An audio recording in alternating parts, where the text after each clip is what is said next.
El mítico exjugador de fútbol americano O.J. Simpson ha fallecido a los 76 años a causa del cáncer de próstata que padecía. La familia de la exestrella de la NFL dio la noticia a través de las redes sociales de su padre. Muchos recordarán a O.J. Simpson como el jugador de fútbol americano que fue, aunque otros, sin embargo, pensarán en él como el protagonista de uno de los juicios más mediáticos de Hollywood de la década de los 90. O.J. Simpson se sentó en el banquillo de los acusados en 1994 por el crimen de su exmujer, Nicole Brown Simpson, y el de un amigo de esta, Ronald Goldman, aunque finalmente fue declarado inocente en el mundialmente conocido como el juicio del siglo. Hoy profundizamos en aquel doble crimen que conmocionó a América y en el que muchas de las preguntas aún siguen sin respuesta. El 13 de junio de 1994, a eso de la 1:15, la calma que normalmente acompaña al barrio de Brentwood en Los Ángeles se ve rota abruptamente por las sirenas de los coches de policía que a toda prisa se dirigen al 875 de South Bundy Drive. Cerca de la entrada del edificio hallan dos cuerpos que son identificados como Nicole Brown Simpson, de 35 años, y Ronald Goldman, de 25.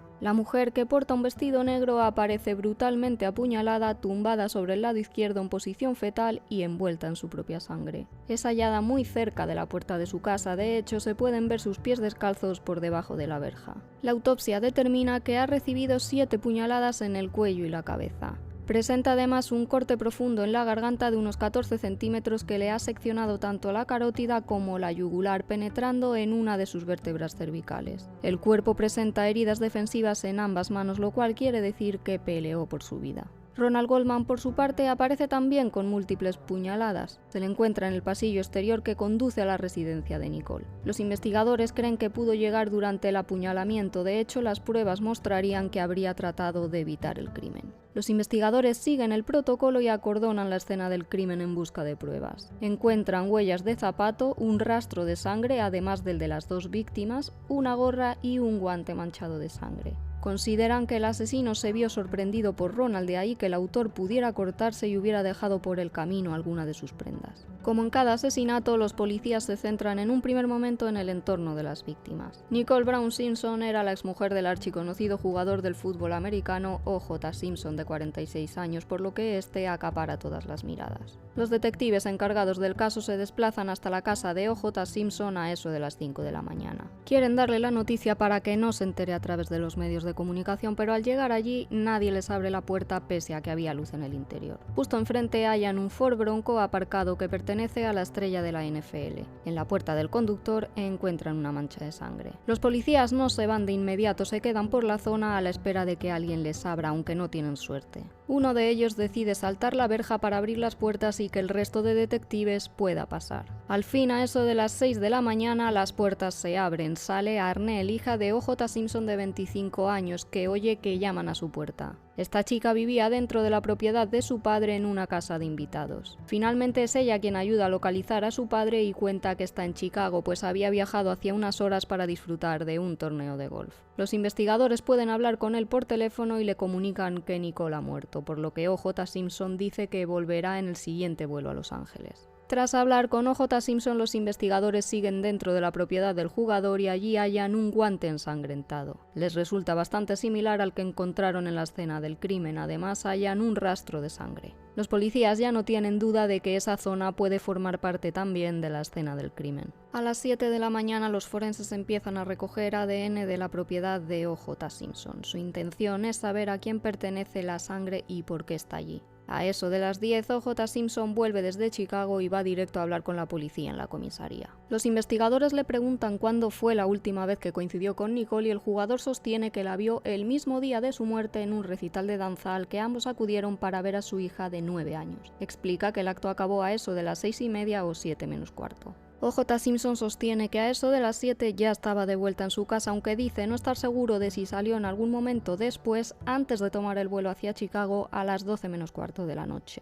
Durante la charla con O.J. se dan cuenta de que tiene una herida en la mano y le preguntan cómo se la ha hecho, a lo que él responde que no lo sabe. Asegura que en Chicago no ha hecho nada aparte de salir a correr, por lo que no tiene explicación. Los detectives prefieren no presionarle con el fin de que coopere y tras media hora hablando con él le dejan marchar. OJ accede a que le tomen una muestra de sangre que posteriormente será comparada con la hallada en la escena del crimen. Una vez cotejadas ambas muestras de sangre, comprueban que los restos hallados en el lugar de los hechos y los de OJ Simpson coinciden. En cuanto al ADN del guante, es una mezcla de la estrella de la NFL y de las dos víctimas, Nicole y Ronald, por lo que a partir de aquí OJ pasa a ser el principal sospechoso. El 17 de junio los investigadores contactan con Robert Shapiro, el abogado de OJ Simpson, y le explican que tienen una orden de detención contra su cliente. Así se lo comunica el abogado a su defendido y le dice que lo mejor es que se entregue, pero este no lo hace, motivo por el cual las autoridades emiten una orden de busca y captura.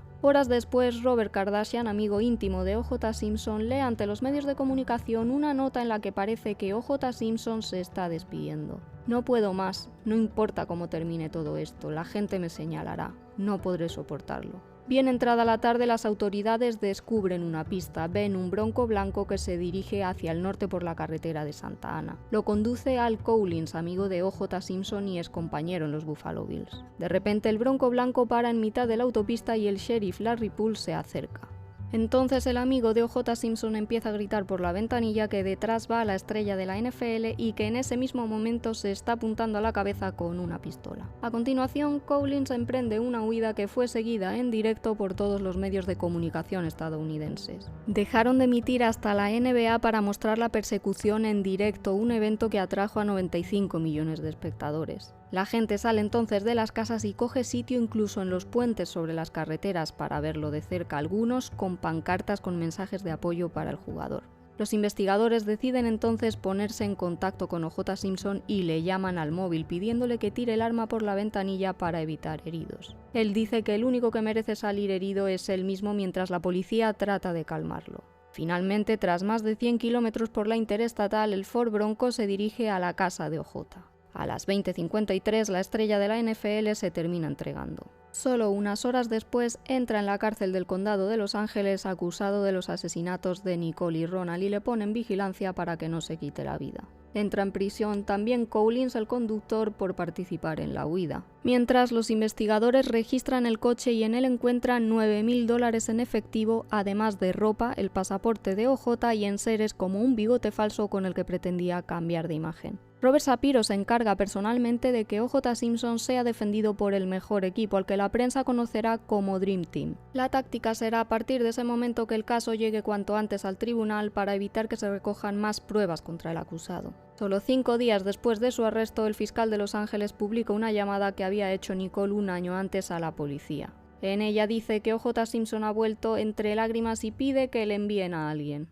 911 emergency. Can you get someone over here now to 325 Gretna Green? He's back. Please. Okay, what does he look like? He's O.J. Simpson. I think you know his record. Could you just send somebody over here? Okay, what is he doing there? He just drove up again. He just drove somebody over? Okay, wait a minute, what kind of car is he in? He's in a white Bronco, but first of all, he broke the back door down to get in before. Okay, wait a minute, what's your name? Nicole Simpson. Okay.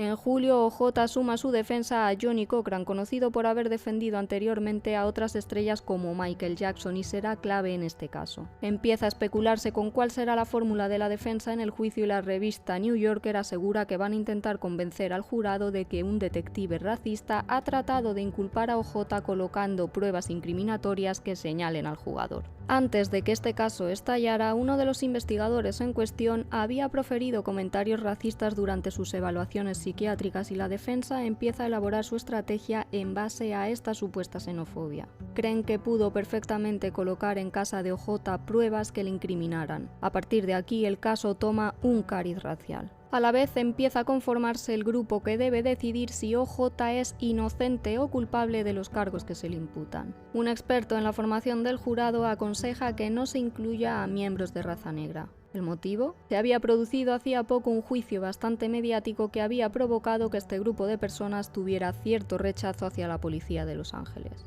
Los fiscales encargados de conformar el jurado, sin embargo, desoyen la sugerencia de este doctor y la defensa, por su parte, empieza a entrevistarse con diversos perfiles para ver qué grupo de personas sentía más simpatía por OJ. El 8 de diciembre se dan a conocer los miembros que forman parte del jurado. Uno de ellos es un hombre negro, otro es hispano, hay 2 mujeres blancas y el resto son mujeres negras, 8 en concreto. 5 de ellos habían admitido haber tenido en el pasado experiencias negativas con la policía. OJ lleva 7 meses en prisión cuando arranca el juicio del siglo, el 24 de enero de 1995. Nadie quiere perderse la sentencia y los medios se vuelcan con el seguimiento. Desde el comienzo y hasta su fin, los miembros del jurado no van a poder tener contacto alguno con la realidad, permanecerán debidamente aislados sin acceso a los medios con el objetivo de que no lleguen influenciados al mismo. La Fiscalía define a OJ como un maltratador que no era capaz de controlarse. La acusación sostiene que la sangre de OJ se halla en la escena del crimen alegato que trata de destruir Cochran. La defensa del jugador pide al jurado que no se fíe de esas pruebas, pues a su juicio están manipuladas. El detective señalado como racista comparece como testigo llamado por la acusación. Le preguntan por el guante que encontraron en la propiedad de OJ Simpson y asegura no haberlo tocado porque no sabía qué relevancia podía tener para el caso.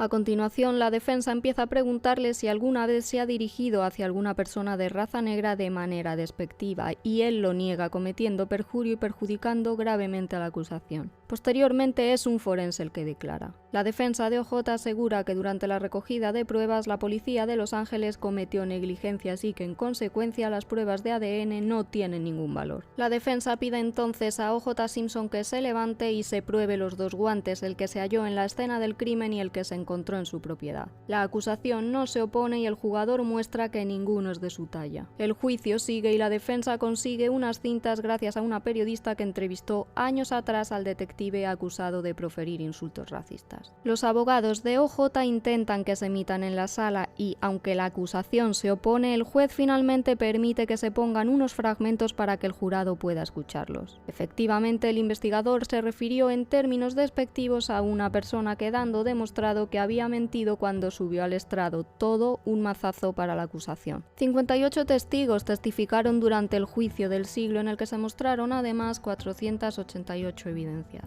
En septiembre empiezan los alegatos finales y la Fiscalía sostiene que OJ maltrató de forma habitual a Nicole cuando estaban juntos, pateándola, dándole puñetazos y agarrándola del cuello. La defensa, por su parte, pide la exculpación del jugador basándose en que ninguno de los guantes son de su talla. Sostiene que todo ha sido un montaje de la policía y pide al jurado que lo pare, pues es el único capaz de conseguir la libertad para OJ. Tras 8 largos meses de jornadas en los tribunales, el jurado al fin se marcha a deliberar el 2 de octubre y en apenas 4 horas lo tienen claro. El juez Alanito guarda su veredicto para el día 3. La expectación en este momento es máxima. 100 millones de personas están siguiendo lo que ocurre en la sala desde sus casas. Se lee entonces el veredicto en la sala.